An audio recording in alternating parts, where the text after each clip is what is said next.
Donald Trump, undeterred by India's six-point rebuttal Thursday in response to the United States president's many claims for credit for the ceasefire with Pakistan, is at it again.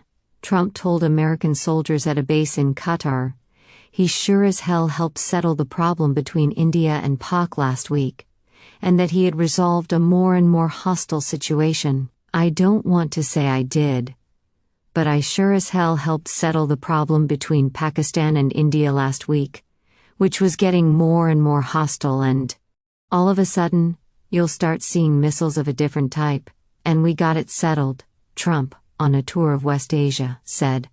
He also claimed the ceasefire had been facilitated by the prospect of the U.S. increasing trade with both countries.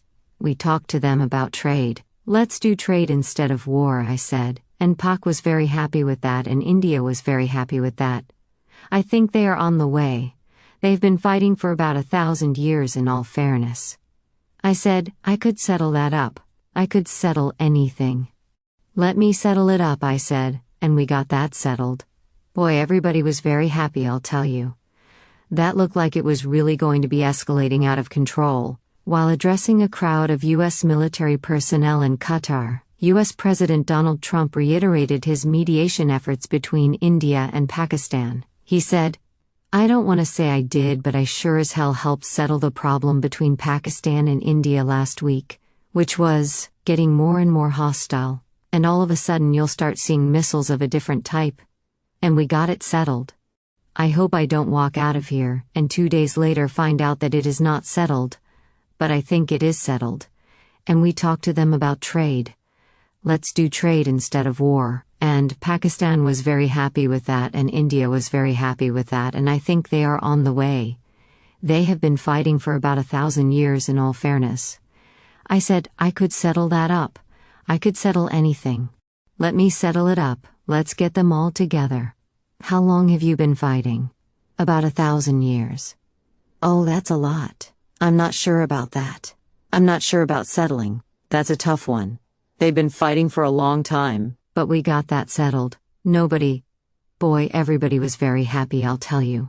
That looked like it was really going to be escalating out of control. Press Trust of India, the TTI News, May 15, 2025. Trump's reference to trade as a carrot was, again, despite India's firm rejections.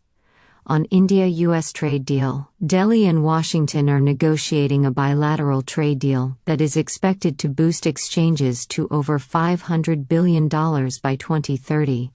But this agreement is far from being completed, and has no connection to either Operation Sindoor or the ceasefire with Pakistan.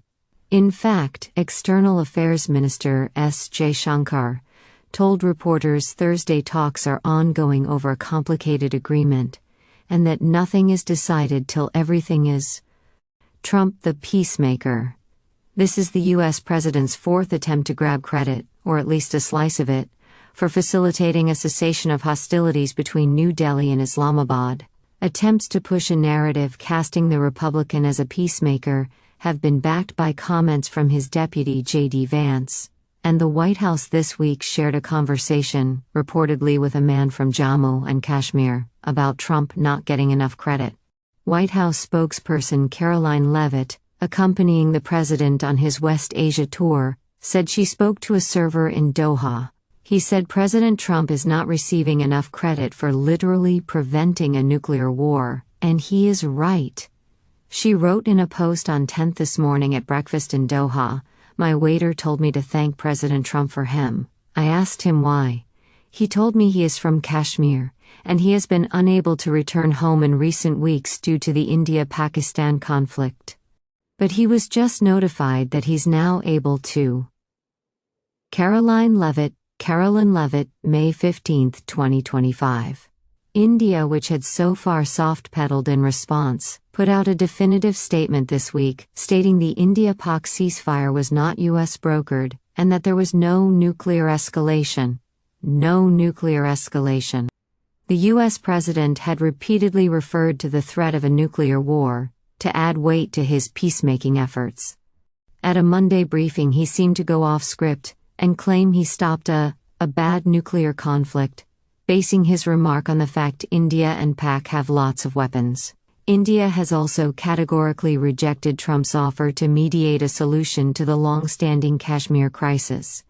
India has made it clear over the years a third party is not welcome in this issue. Delhi has also insisted the only talks with Islamabad on Kashmir will do with the disabling of terrorist infrastructure in Pak and the return of illegally occupied Indian territory.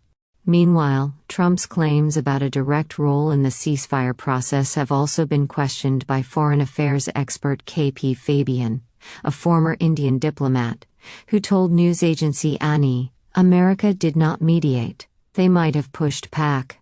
It was not the US telling us, you should talk about it." The ceasefire, announced May 10, after strikes on Pak military bases, an action prompted by the latter's continuing incursions into Indian airspace, has been extended to Sunday, May 18,